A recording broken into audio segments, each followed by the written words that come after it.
आजची ठळक बातमी. आजचा वार बुधवार दिनांक 24/7/2024. बजेट 2024 चा 1 नंबर. रस्ते, सिंचन, मेट्रो आदींसाठी महाराष्ट्राला निधीचा आधार. 2 नंबर.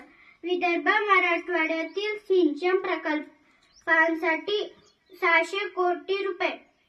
3 नंबर. पुण्यातील मुळा मुठा नदी संवर्धनासाठी 690 कोटी रुपयांची भरघोस तरतूद. 4 नंबर. महाराष्ट्र सरकारच्या डॉक्टर पंजाबराव देशमुख नैसर्गिक शेती अभियान योजनेसाठी 598 कोटी रुपये. 5 नंबर. महाराष्ट्र कृषी व ग्रामीण परिवर्तन प्रकल्पासाठी 150 कोटी रुपयांची तरतूद. धन्यवाद.